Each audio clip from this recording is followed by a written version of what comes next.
dalam Tosan Aji itu menyimpan kepingan sejarah, budaya, tradisi, geologi, bahkan metalurgi. Sementara dunia Tosan Aji ini mengalami fitnahan sejak lama, menyerahkan ageman kepada putra yang sudah akil balik.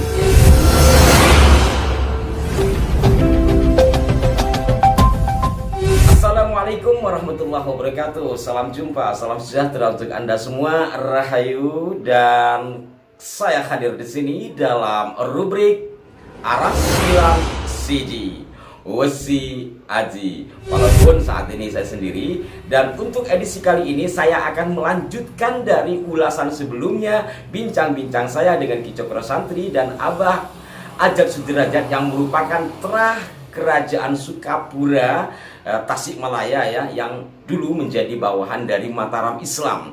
Ini adalah sesuatu yang kami usahakan setiap malam Jumat istiqomah untuk ngaji Tosan Aji. Kenapa? Karena dalam Tosan Aji itu menyimpan kepingan sejarah mulai dari budaya, tradisi, geologi, bahkan metalurgi. Sementara dunia Tosan Aji ini mengalami fitnahan sejak lama, sehingga benda pusaka itu selain dianggap klinik juga diacuhkan dan dikaitkan kepada hal-hal yang katanya syirik. Padahal sebilah pusaka, sekali lagi, menyimpan banyak makna, menyimpan banyak kepingan sejarah. Maka dari situ kami coba istiqomah untuk mengulas Tosan Aji dalam rubrik Arah 9 Siji. Kita simak lanjutan ulasan dari sebelumnya. Bagi yang belum menyaksikan edisi sebelumnya malam Jumat yang lalu ya, silahkan Anda untuk menyaksikan kembali sehingga runtun peristiwanya. Selamat menyaksikan. Kami masih bertiga, ini A. Jajat sebagai terah dari Raden Angga Dibrata. Dan tadi dan sebelumnya Anda telah melihat bagaimana cara membuka keris, menyerahkan sangat luar biasa adabnya, tata keramanya terhadap sebuah benda pusaka. Dan pusaka ya Anda bisa review ke sebelumnya. Betapa leluhur kita itu punya adiluhung lah, iya gitu. Jadi ya, memperlakukan sesuatu itu tidak asal nih bukan begitu kan, yaitu sangat yang luar biasa. Dan ini juga dari satu sisi adalah budaya. Budaya tata krama memperlakukan sebuah benda yang merupakan tinggalan dari seorang yang kita hormati. Dan tadi sudah diserahkan, monggo langsung di babar mawon. Begitu barangkali ya. Saya permisi ya, izin ya. Wow. Selayang pandang aja dulu ya. Ya, karena masih ada dua lagi. Kira-kira dapurnya apa gitu. Sepuh, tus, tangguh, utuh, sepuh. Insya Allah ini brojol karena tidak ada tikel alisnya di sini ya, langsung. Nah, brojol kurang lebih kayaknya kalau lihat dari rancang bangunnya ini, jenis besinya kelihatan kokoh dan gagah. Ini sepertinya Mataraman. Pamornya pendaringan kebak. Hai, subhanallah. Lanjut, mungkin bisa dikembalikan ke sini ya. Saya tidak berani megang karena takarannya luar biasa. Masya Allah. Ini A. Jajat ya sebagai pewaris dari pusaka-pusaka leluhur ini mau menyerahkan ya. Masya Allah.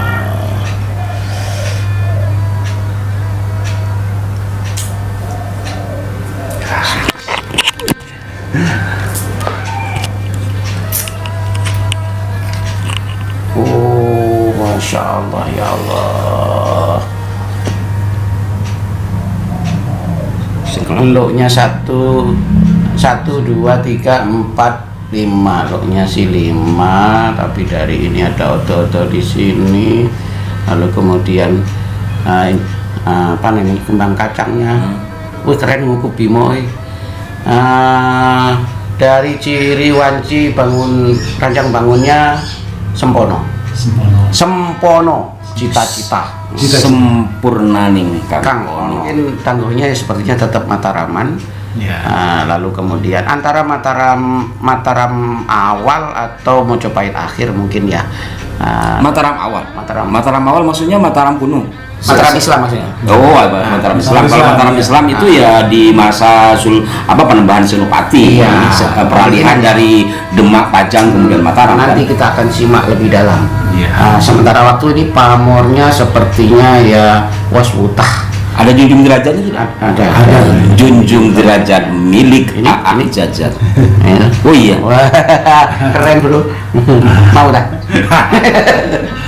Rawannya. Tapi ini kayak dulu.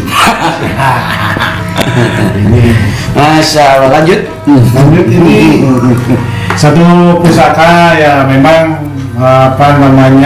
ini datang belakangan. Tapi masih dari tinggalan leluhur. Ya. Jadi begini, yang pusaka ini yang langsung bapak. Nah, ini dipegang bibi dulu. Karena dari kakek itu tradisi ya, setiap anak yang sudah akhir balik dewasa dikasih ageman. Tetenger. Begitu? Iya. Ini mohon maaf, saya baru tahu. Saya tahunya itu di Jogja seperti itu ya. Nah, sama. Ternyata di Jawa Barat sama. Sama mungkin karena memang ya budayanya ya mungkin pertukaran orang-orang dulu itu sudah seperti ini. Artinya sebagai penanda bahwa dia sudah akil balik diberilah tetengar kalau kata Jawa, tanda sebagai ageman pegangan. Dan dalam ritual dalam upacaranya itu kan ada nasihat. Ini loh, kamu begini lah pokoknya itu ada cara-cara, cuman saya sendiri juga catatan bukunya sudah hilang. Mungkin mudah-mudahan ini ya, mudah-mudahan nanti bisa dikembalikan. Bisa. Artinya bagi mereka-mereka yang mungkin masih memiliki ageman gitu ya. Ya ini tradisi, tapi setidaknya ini menjadi simbol jati diri bangsa. Bahwa ketika anak sudah akil balik, kalau dia di dalam Islam berarti dia kan sudah memiliki kewajiban untuk melaksanakan syariat.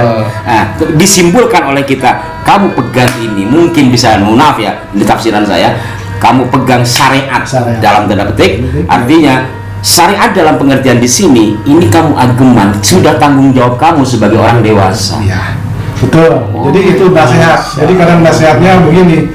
Jadi kalau pakai bahasa sekarang ya, nah nih kamu ini sudah dewasa, kamu sudah harus punya tanggung jawab sebagai laki-laki atau pemimpin lah, perempuan, dan sebentar lagi kamu akan menjadi pemimpin keluarga atau diri sendiri minimalnya. Dan jangan lupa, nah ini disebutkan, kamu jangan ini ada catatan-catatan ya, ragu-ragu gitu ya, jangan melakukan sesuatu yang tidak baik gitu kan, lakukanlah sesuatu yang bermanfaat dan ini. Dan setiap kamu galau gitu, pandangilah pusaka ini dan ingat ininya nasihat waktu pusaka ini diberikan kepada sampean. Nah sebenarnya itu intinya tuh, spiritnya itu. Nah ini kebetulan dulu diserahkan ke bibi. Konon ceritanya bibi itu ya kadang-kadang ceritanya juga kalau untuk zaman sekarang ya kayak ada lucunya gitu. Ditanya, kamu sering ganti celana gitu kan? Nggak jawab, malu. Tapi orang tua dulu peduli. Nah, jangan-jangan udah mulai head gitu kan? Nah, ya kalau sudah dipanggil oleh ibunya, ditanya, "Desa, kamu udah mulai?" Ya dengan malu-malu ya mengatakan, "Ya." Nah, nanti sang ibu lapor ke bapak. Nah, bapak dengan nanya lagi, langsung dipanggil. Kalau orang tua dulu kan tertutup ya di kamarnya, dibawa ke kamar orang tua, disampaikan. Nah, jadi tidak membahas masalah akil baliknya, tapi langsung dikasih ciciren bahwa pangeling-eling ayunan sekarang ya, tahun sekian, bulan sekian anakku sudah akil balik. Nah, di situ nasihat-nasihat baru dan konon kalau laki-laki gitu, nah si bapak ini sampai memandikan. Dimandikan, mandi penghormatan bahwa bapak sudah sudah percaya kepada kamu dan kamu jadi diri sendiri. Masya Allah. Nah itu kan kalau perempuan tidak pernah di dalam keluarga saya itu tidak diceritakan ya, ibunya karena bapak yang selalu melakukan olah batin ya, itu yang dilakukan. Mungkin di keluarga lain di Rapasundan ya enggak ya. Sekarang saya tanya Enggak, cuman di keluarga saya ada tradisi Di spiritual, Pak. gitu kan ya. Nah, karena memang bapak saya itu bukan budayawan spiritual, sehingga pusaka-pusaka ini pun juga dikasih belum ada pandai besi atau empu gitu kan ya.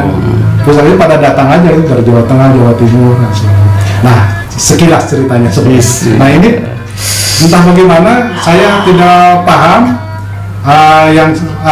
Yang ini agak polos ya, nggak begitu banyak, nggak ada apa namanya ornamennya, karena dan ini dipegang oleh Bibi ya. perempuan. Gitu. Saya nggak ngerti karena saya nggak sempat nanya masalah itu. Monggo silakan itu.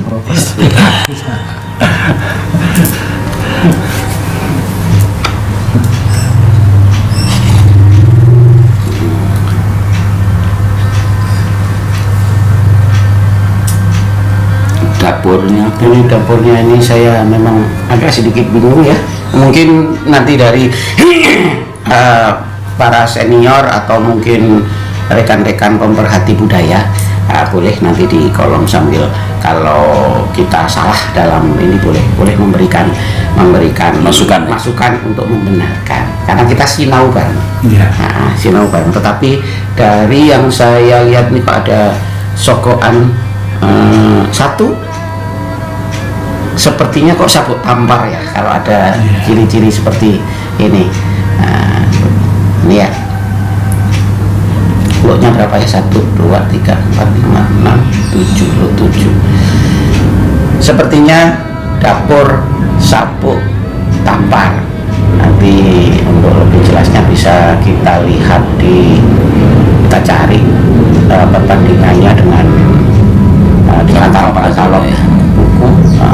Kalau dapurnya masih berkira-kira, berarti tangguhnya juga ngira-ngira. Iya, tangguhnya pasti ngira-ngira kalau udah dapurnya ngira-ngira. Tapi sih estimasi awal saya antara sabuk tampar. Tapi bagi kadang-kadang Pak Kerisan atau mungkin para pemerhati budaya atau yang mempunyai bilah keris seperti ini, boleh memberikan pendapat di kita berbagi ilmu, kita berbagi hal yang menarik bagi saya tadi tuh budaya dengan menyerahkan ageman kepada putra yang sudah akil balik ya. Titik poinnya yang tadi saya terharu tadi. Wejangan kepada anak itu, kepada anak baik laki atau perempuan dengan sebuah genggaman ya, pegangan yang harus kamu pegang gitu. Kamu jadi raja kan, raja dari dirinya, raja dari keluarga gitu, dan si perempuan akan menjadi ratu dalam keluarga dan dirinya, tentunya seperti itu. Maka dia punya pegangan dan saya tadi kalau kata orang Inggris itu berbesmili ketika kalau kamu ada masalah gitu ya, kamu ingat ketika masa pemberian ini.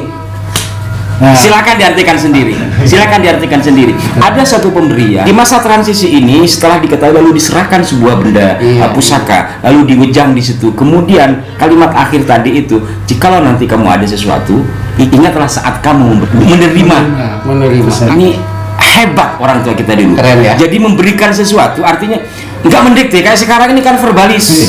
Semua itu verbal. Betul. Kalau orang dulu enggak. Ya kamu nanti akan tahu gitu. Mudah-mudahan kita juga tidak menjadi orang-orang verbalis ya. Padahal orang tua kita telah mengajarkan seperti itu, sampai di bilah keris pun kita diajari, tapi dasar kita ini diam. Baik, inilah bincang-bincang kita berkenaan dengan seputar budaya, tradisi dan tradisi yang kebetulan ini lebih mengarah ke Tatar Sunda ya, yang secara substansi semuanya sama, adalah laku hati, dan itu semua adalah jimat leluhur yang diwariskan kepada kita. Itu adalah budaya adalah budi pekerti. Siapa yang menguri-uri budaya berarti adalah orang-orang yang berbudi pekerti.